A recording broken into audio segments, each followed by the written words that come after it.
வார்த்தைகள் வார்த்தைகள் சிலரோட வாழ்க்கையே தூக்கி நிறுத்தும், சிலரோட வாழ்க்கையே கீழே தள்ளும். அதே வார்த்தைகள் சில பேரை நம்ம வாழ்க்கையிலிருந்து பிரிச்சிடும், சில பேரை பிரிக்க முடியாத அளவுக்கு சேர்த்து வைக்கும். அதனால தான் வள்ளுவர் சொல்கிறாரு, யாகவராயினும் நாகாக்க. இதை நம்ம ஒரு குரலாக மட்டும் பார்க்காம நம்ம வாழ்க்கையோட ஒரு சர்வைவல் ரூலாக பார்க்கணும். நம்மக்கிட்ட ஒரு ஹேபிட் இருக்குது, கோபம் வந்துச்சுன்னா வார்த்தைகளை அள்ளி வீசிடுவோம். கோபமாக இருக்கிற டைமில் பேசக்கூடாத வார்த்தைகள் எல்லாம் பேசிடுவோம். அதுக்கப்புறம் யோசிப்போம், இதை நம்ம சொல்லாமல் இருந்திருக்கலாம் அப்படின்னு. இதை நம்ம சொல்லாமல் இருந்திருக்கலாம்னு சொல்கிற அந்த ஒரு சென்டென்ஸ் தான் இங்கே பெரிய விஷயம்.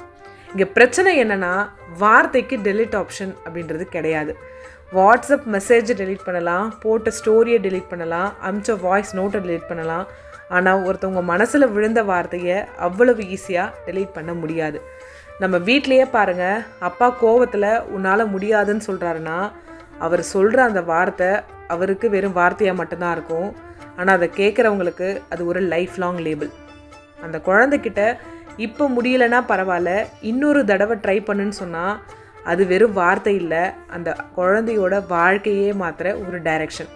அதனால் நாக்கு அடக்கிறது அப்படின்னா வாயை மூடிட்டு மட்டும் இருக்கிறது இல்லை, எப்போ பேசணும், என்ன பேசணும், யார்கிட்ட பேசணும், எவ்வளவு பேசணும் அப்படின்னு தெரிஞ்சு பேசுகிறது தான் ரியல் மெச்சூரிட்டி.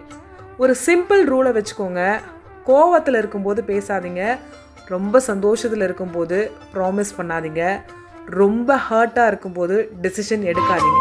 ஏன்னா வாய்விட்ட வார்த்தையும் வில்லிலிருந்து புறப்பட்ட அம்பும் திரும்ப வராது.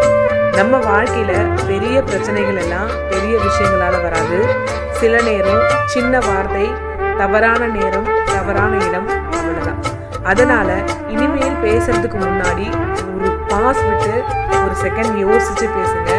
நான் சொல்ல போகிற இந்த வார்த்தை அவங்க மனசை கஷ்டப்படுத்துமா, மனசை கட்டுமா, இல்லை உடைக்குமான்னு அந்த ஒரு செகண்ட் கண்ட்ரோல் பண்ணிட்டோம்னா நம்ம வாழ்க்கையில் பாதி பிரச்சனை அங்கேயே முடிஞ்சிடும்.